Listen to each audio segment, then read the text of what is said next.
Renata, de cortar o coração, né? E a gente sabe que são muitos os casos, né? São os próprios jovens, em muitos casos, que acabam fugindo de casa.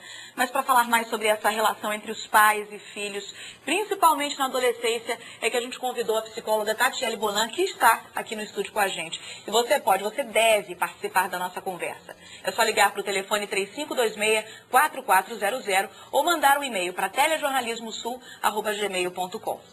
Oi, Tatiele, boa tarde. De Boa cortar tarde, o coração, Renata. né? A gente vê uma...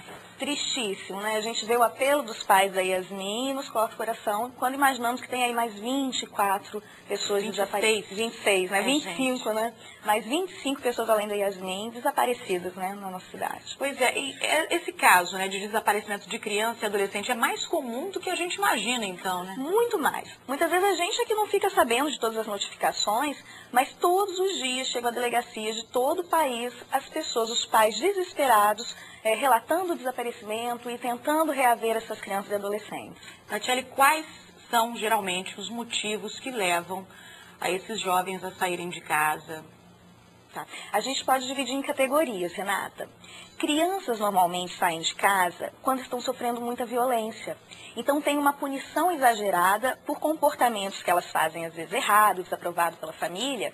Então, por exemplo, a criança fez uma arte em casa e leva uma grande surra. Ou seja, está exagerado, está fora do que poderia ser uma punição adequada para a criança, como um castigo, por exemplo. Tem crianças que também saem de casa para fazerem aventuras. Eu estava olhando na internet um caso de umas meninas que saíram de uma região muito fria para uma outra que era calor. Ah, vamos para o calor. E saíram numa aventura. Então a gente tem que prestar atenção que crianças saem normalmente por violência física, violência sexual e por curiosidade de criança. Já os adultos, Renata, muitas vezes saem de casa porque formaram outra família e não têm coragem de falar com a esposa atual e com os filhos, ou porque perderam o emprego e estão muito desesperados. E os adultos acabam muitas vezes fugindo de casa por alguma condição médica, pode ser um caso de Alzheimer, né, e outras situações que fazem com que a pessoa perca a noção de onde que ela mora. Existem sinais que a família pode identificar quando, por exemplo, no caso do jovem, né, voltando então para essa gama dos jovens, que a família pode identificar que o jovem pode estar dando algum sinal de que vai fugir de casa? Sempre há um sinal, Renata. Muitas vezes somos nós que não estamos com os olhares atentos para isso. Mas os jovens e as crianças também, elas vão ter o comportamento modificado. Então, será aquela criança ou adolescente que prestava muita atenção nos deveres de casa, em coisas da escola, não vai estar mais interessado, não quer mais sair com coleguinha, ou arruma colegas novos.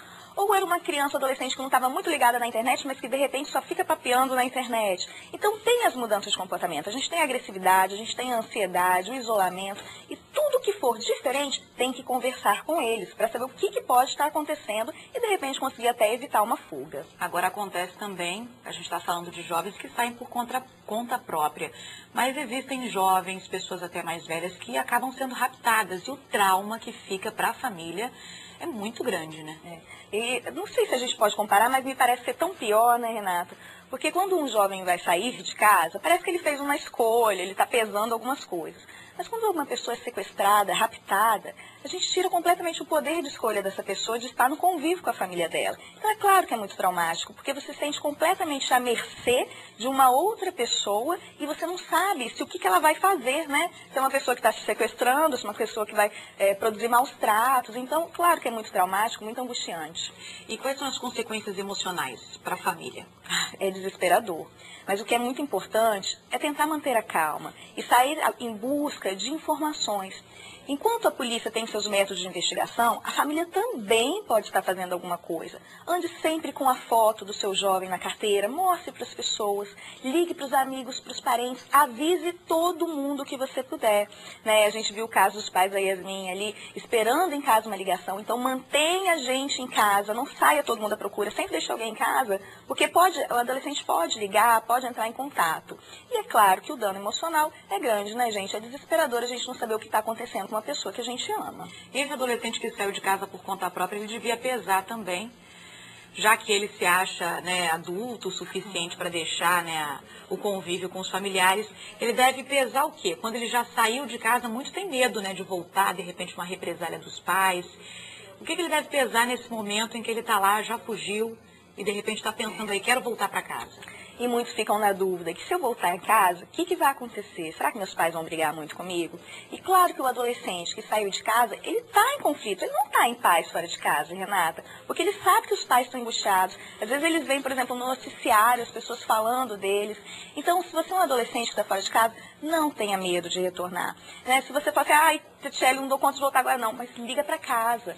Fala que está bem, fala onde está, né? E eu acho que é importante para os pais que recebem essa criança ou adolescente de volta é entenderem que esse não é um momento de punição. Esse é um momento de conversar, de entender por que esse adolescente saiu de casa. Então, nada disso adolescente chegar em casa, brigar, nada disso. É um momento de acolher e de estar feliz porque esse adolescente regressou. E de conversar para saber o que foi que fez esse adolescente sair de casa. Todo mundo conviver em família, né, Tatiana? Eu acho que a conversa é o principal, Renata. Tentar entender o que aconteceu para poder evitar.